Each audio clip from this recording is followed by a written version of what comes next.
Hey, what's going on, guys? This is Brandon, your trusted realtor, and I'll be coming to you with part two of From Artist to Homeowner. In this section, we'll be talking to the lender specifically about loan programs they have available that's going to get you into a home and how you can start building equity and wealth for yourself. Let's dive in.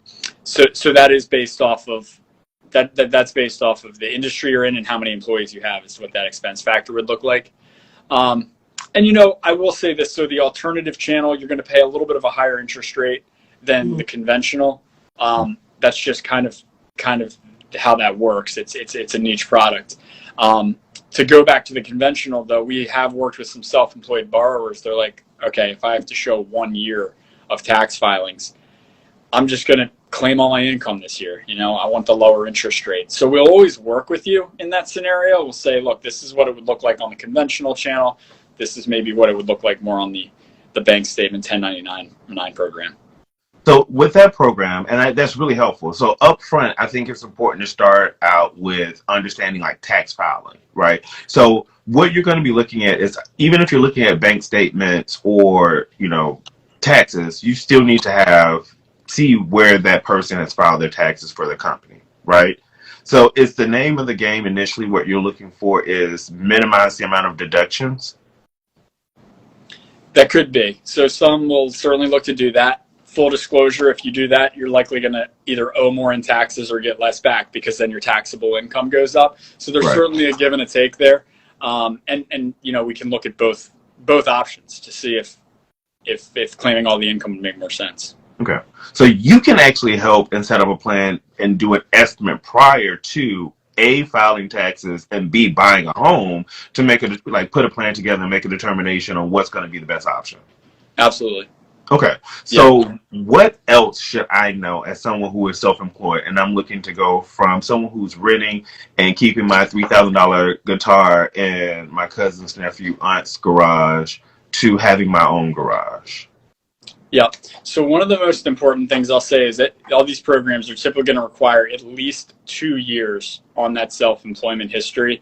So if you're working a W-2 job right now and it's salary and you're thinking about starting your own and you're going to do well right out of the gate, just understand that lenders likely aren't going to be able to do anything until we've seen an established history with any of these programs of at least a year, most likely 2 years.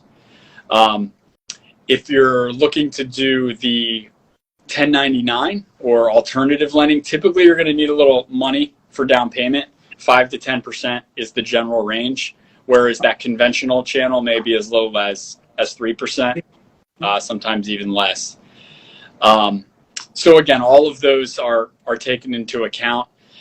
They do get creative though on the alternative channel, like they have 40-year loans that are fixed now in that channel. So there's some pretty neat things going over there that help self-employed borrowers even more. And just to understand what that means, your monthly payment would be lower because it's amortized now over 40 years instead of 30. That helps with something called your debt to income. So a few other things come into play there with the self-employed stuff. Okay. So you also talked about taxes, which is interesting. So I think about this. Every self-employed person, like anybody, right? They start somewhere. People have always said we all put our pants on one leg at a time, but I always have found that to not be accurate. Maybe this is oversharing because I put them on both feet at one time because it's faster. And I normally will trip if I don't. That is the actual thing. So we all have to start the car the same way, right? We either get in, we got to press a button or something, right? So that 2 years. So we don't just go from like riding the bus to like overnight having a car, right?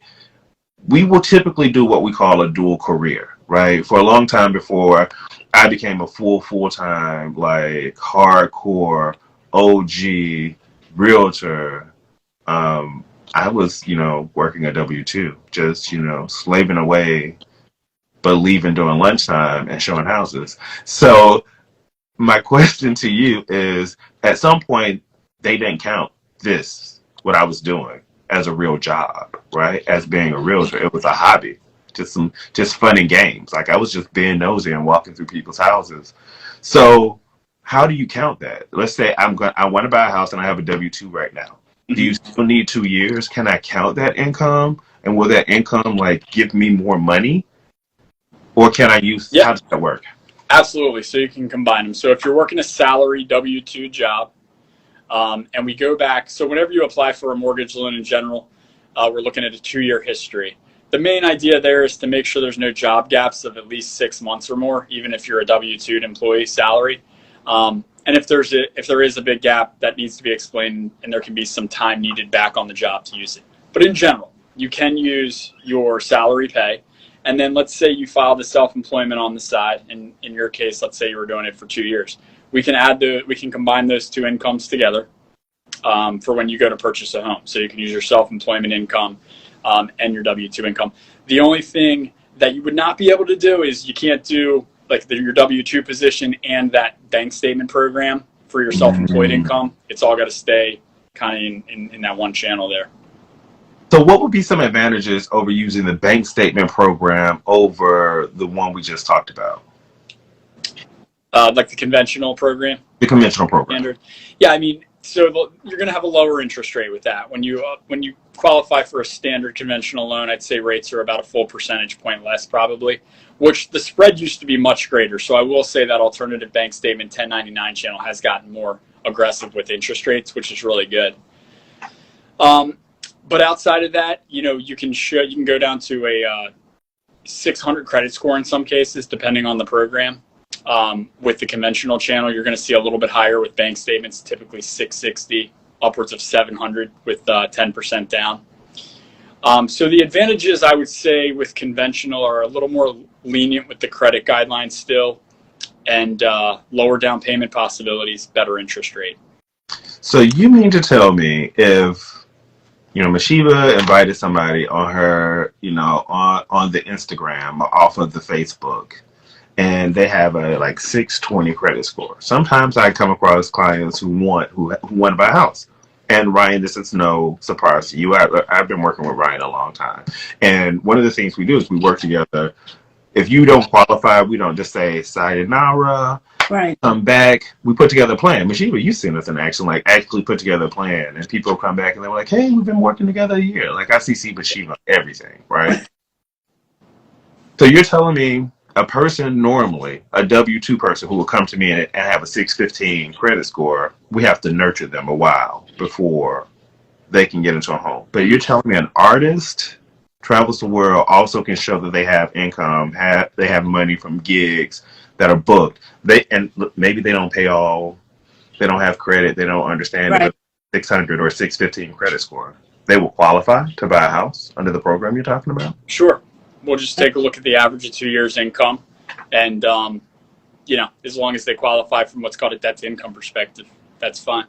And what I would say about these programs is like the premise of them is you may always write off so much income on your taxes or your line of work that conventional would just maybe never fit the box for you. But if you were to purchase a home with just a little bit of a higher interest rate, but now it's become an opportunity for you to buy, now you can start taking advantage of home ownership and appreciation.